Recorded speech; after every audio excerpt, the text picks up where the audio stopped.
এই শীতে কোনো সমস্যা ছাড়াই ক্ষীরের পুরভরা এমন সুন্দর পাটিসাপটা বানিয়ে সকলকে তাক লাগিয়ে দিতে চাইলে এই ভিডিওটা আপনার জন্যই। ভাবলাম নতুন বছর পড়েছে, আবার শীতটাও বেশ ভালো পড়েছে, সামনে আবার পৌষ পার্বণ। এতগুলো সংযোগ যখন একসাথে হয়েছে তখন কিছু পিঠের উপরে বানানো যায়। তো আজকে বানাবো পাটিসাপটা উইথ ক্ষীরসাপ, মানে ক্ষীরের পাটিসাপটা। তাহলে আর বকবক না করে উপকরণগুলো সবার আগে দেখি। এখানে নিয়েছি 1 লিটার মতো দুধ, যেটার 250 গ্রাম আমি ব্যবহার করব ব্যাটারটা গোলার জন্য, আর বাকি দুধটা দিয়ে আমি ক্ষীর বানিয়ে নেব। এখানে নিয়েছি চালের গুঁড়ো 150 গ্রাম মতো, নিয়েছি ময়দা 75 গ্রাম, সুজি 25 গ্রাম, এখানে চিনি রয়েছে 75 গ্রামে একটু কম, গুঁড়ো দুধ 50 গ্রাম মতো। এখানে নিয়েছি কাজু বাটা 10টা মতো কাজু বেটে নিয়েছি দুধ ঘন করার জন্য। নিয়েছি খেজুর গুড়, নতুন গুড় ছাড়া পিঠে জমে না, তাই 100 গ্রাম। আমি চিনি ব্যবহার করেছি মিষ্টি হওয়ার জন্য, তাই গুড় কম। আর নিয়েছি অল্প একটুখানি নুন। দিয়ে দেব চালের গুঁড়িটা। এবার এতে দিয়ে দেব ময়দা, দিয়ে দেব সুজিটা, দিয়ে দেবো 1 চিমটি নুন। যে কোনো মিষ্টি জিনিসে নুনটা একটু দিতেই হয়, তবেই স্বাদটা ব্যালেন্স থাকে। দিয়ে দেবো গুঁড়ো করে রাখা চিনিটা। আপনারা চাইলে গোটা চিনিও দিতে পারেন, কিন্তু সেক্ষেত্রে গলতে একটু বেশি সময় লাগবে। সব চিনিটা দেবো না, অর্ধেকটা দেবো, বাকি অর্ধেকটা আবার আমি যখন দুধ জাল করবো তখন এর জন্য তুলে রাখবো। এবার অল্প অল্প করে দুধ দিয়ে এটাকে গুলে নেব, একদম পাতলা একটা ব্যাটার তৈরি করব।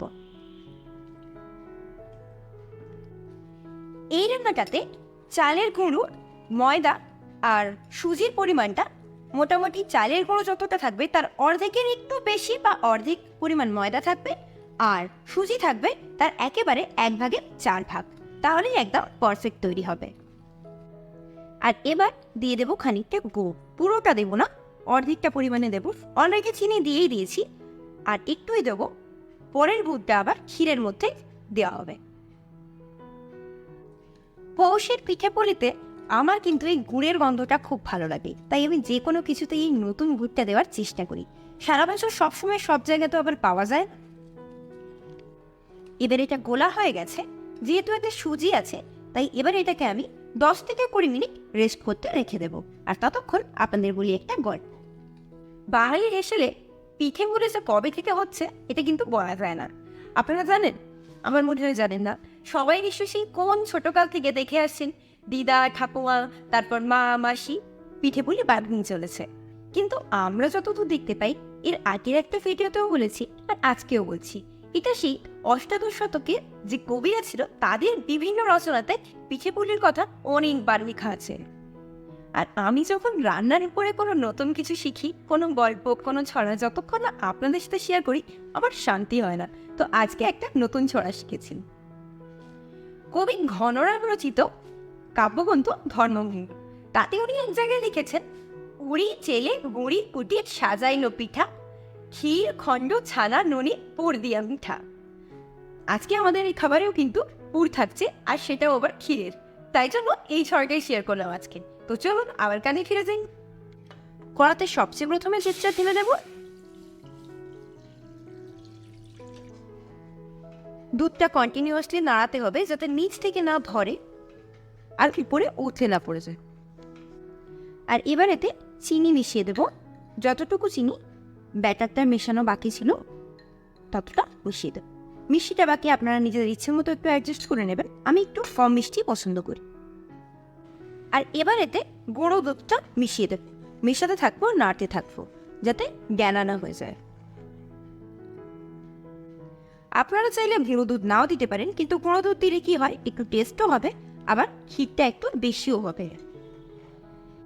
এর মাঝে মিশিয়ে দেব কাজু বাটাটাও, এটাও আপনারা না দিতে পারেন। এবার এর মধ্যে দিয়ে দেব ময়দাটা, যেটা আমি অল্প একটু দুধের সাথে গুলে রেখেছিলাম। ক্ষীরটা এই পরিমাণ ঘন হয়েছে, এটা আরো অনেকটা ঘন হবে। আর কন্টিনিউয়াসলি নাড়তে হবে যাতে নিচ থেকে ধরে না যায়। ক্ষীর অলরেডি তৈরি হয়ে এসছে, এবার আমি গ্যাসের ফ্লেম একটু বন্ধ করে দেবো আর গুড় মিশিয়ে নেব। অনেকেই এতে এলাচের গুঁড়ো ব্যবহার করে, কিন্তু আমি নতুন গুড়ের গন্ধটাই পছন্দ করি, তাই আর অন্য কিছুই মিশাই না।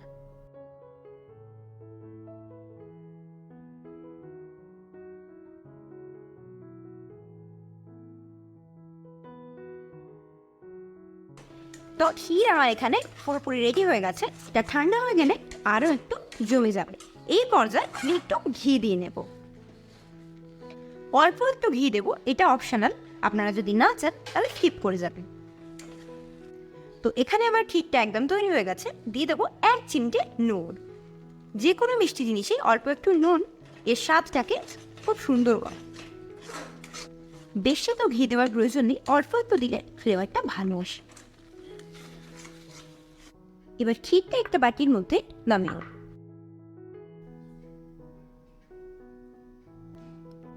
পাটিসাপটাতে আপনারা এই ক্ষীরের বদলে নারকেলকে গুড় দিয়ে তৈরি করে তারস গুড় দিতে পারেন।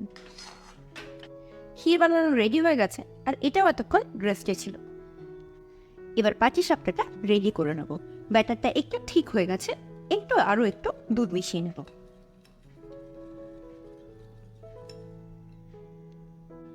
ব্যাটারটার কনসিস্টেন্সি ঠিক কতটা আছে সেটা আপনারা নিশ্চয়ই বুঝতে পারছেন এটা দেখে। এবার একদম অল্প একটু তেল এতে ঢেলে দেবো আর তেলটাকে ব্রাশ করি।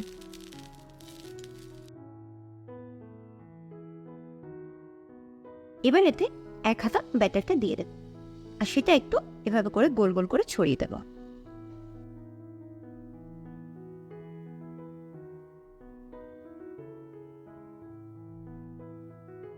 আর এদিকে পুরের জন্য আমি অল্প একটু ক্ষীর তুলে নেব, আর হাতে তার আগেই আমি ঘি লাগিয়ে দিয়েছি।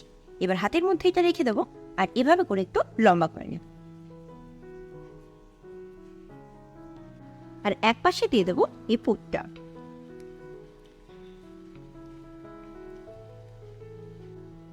পুরটা একটু ভালো করে সেট করে নেব, তারপর এপাশ থেকে এটা মুড়ে দেব।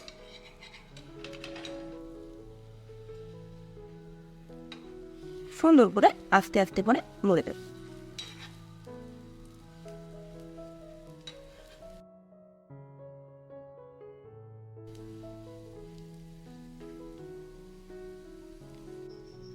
আর এই যে আমার এখানে ক্ষীরের পাটিসাপটা একদম তৈরি।